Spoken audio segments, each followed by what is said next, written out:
Welcome friends, Ramdhani classes में आपका स्वागत है।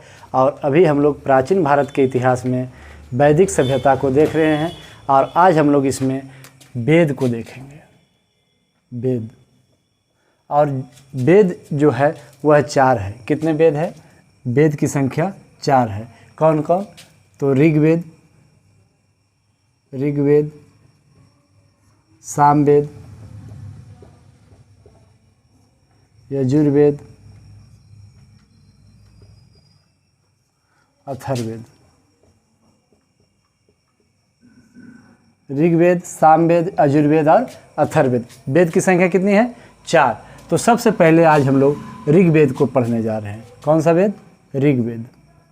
ऋग्वेद इसमें सबसे पहले हम लोग देखेंगे कि यह सबसे प्राचीन वेद है।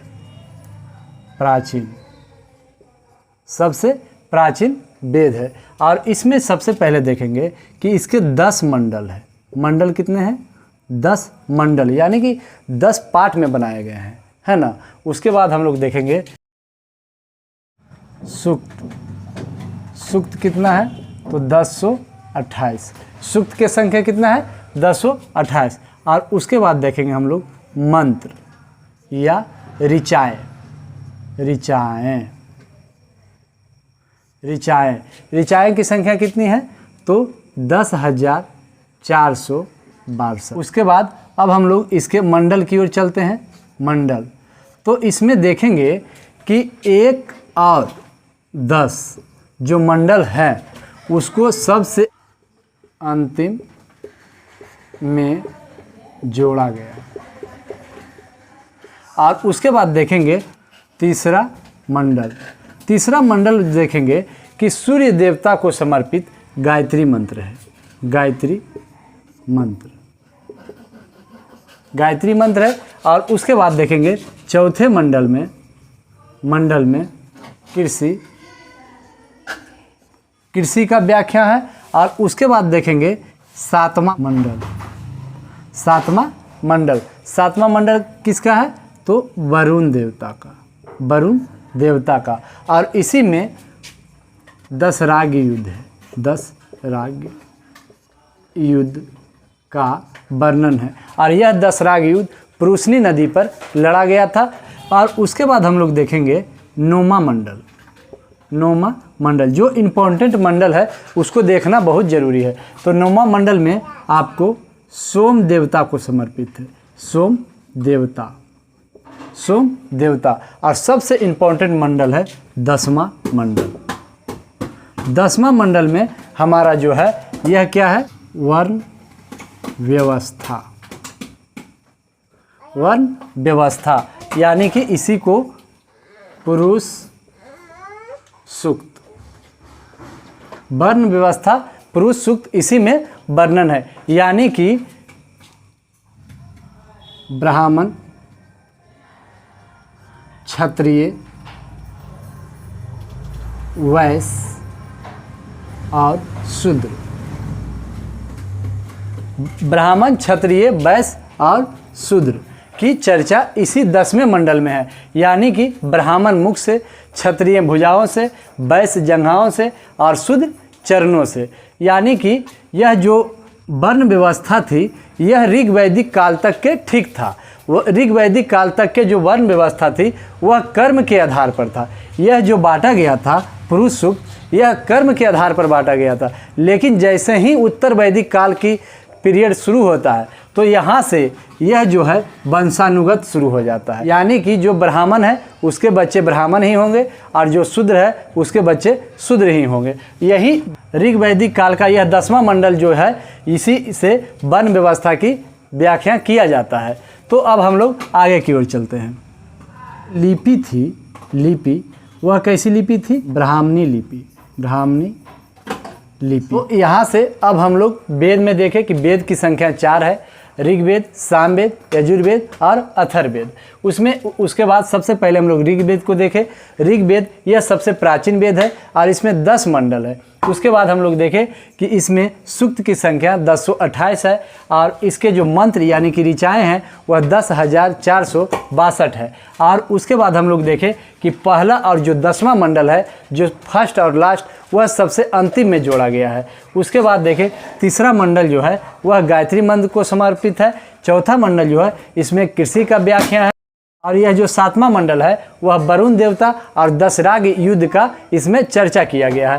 उसके बाद देखें 9वां मंडल, यह जो मंडल है यह देवता सोम को समर्पित है। और 10वां मंडल जो है इसमें वर्ण व्यवस्था की व्याख्या किया गया है। उसके बाद हम लोग देखें इसमें ब्राह्मण, क्षत्रिय, वैश्य और शूद्र की चर्चा किया गया है। इसमें जो वर्ण व्यवस्था थी वह ऋग वैदिक काल में बढ़िया थी, वह कर्म के आधार पर थी। और जैसे ही उत्तर वैदिक काल आया तो यह वंश के आधार पर हो गया। उसके बाद हम लोग देखें इसकी जो लिपि थी वह ब्राह्मी लिपि थी। अब हम लोग आगे की ओर चलते हैं। अब हम लोग ऋग्वेद में नदी को देखेंगे। नदी तो इसमें देखेंगे कि सबसे अधिक बार उल्लेख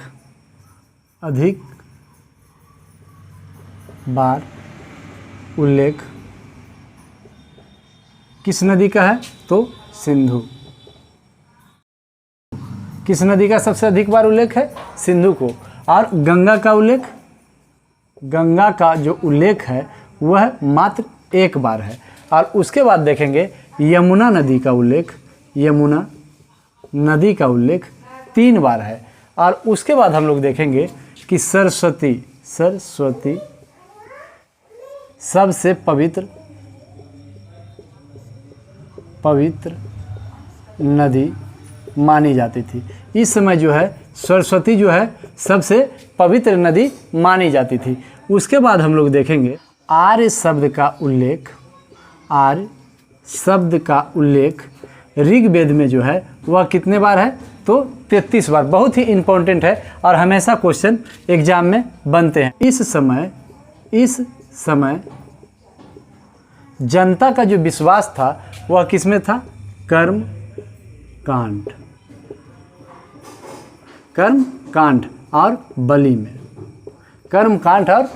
में था। उसके बाद हम लोग देखेंगे इस समय वैदिक काल के समय जो है पुरुष देवता के प्रधानता था। पुरुष देवता के क्या था? प्रधानता था। इसलिए इंद्र का उल्लेख जो है इंद्र भगवान जो है उनका उल्लेख 250 बार है। 250 बार उल्लेख किया गया। और अग्नि का जो उल्लेख है मात्र 200 बार है। अब देखेंगे कि ऋग्वेद का जो है उपवेद जो है वह कौन है तो ऋग्वेद का उपवेद आयुर्वेद है। आयुर्वेद इसका उपवेद है। और उसके बाद हम लोग देखेंगे कि जो वेद की संख्या कितनी है? वेद की संख्या 4 हम लोग देखें। वेद की संख्या कितने देखें? 4। और जो चारों वेद यानी कि ऋग्वेद, सामवेद, यजुर्वेद और अथर्ववेद, जो चारों वेद का ज्ञाता है उसे कहते हैं चतुर्वेदी। क्या कहते हैं? चतुर्वेदी। और जो 3 वेद का ज्ञाता है उसे त्रिवेदी कहते हैं। क्या कहते हैं? त्रिवेदी। और उसके बाद देखेंगे जो 2 वेद का ज्ञाता है उसे द्विवेदी कहते हैं। द्विवेदी। और जो मात्र 1 वेद का ज्ञाता है उसे वेदी कहते हैं। तो यहाँ पे हम लोग एकदम इम्पोर्टेंट पॉइंट को देखेंगे कि जो 4 वेद का ज्ञाता है उसे चतुर्वेदी, जो 3 वेद का ज्ञाता है उसे त्रिवेदी, और जो 2 वेद का ज्ञाता है उसे द्विवेदी, और जो मात्र 1 वेद का ज्ञाता है उसे वेदी कहते हैं। तो यहाँ से हम लोग ऋग्वेद के नदी को देखें कि इसमें सबसे अधिक बार उल्लेख सिंधु नदी का किया गया है, लेकिन सबसे पवित्र नदी सरस्वती को माना गया है। और उसके बाद देखें कि गंगा का उल्लेख मात्र 1 बार है, यमुना का उल्लेख 3 बार है। और उसके बाद देखें कि आर्य शब्द का जो प्रयोग ऋग्वेद में किया गया वह कुल 33 बार किया गया।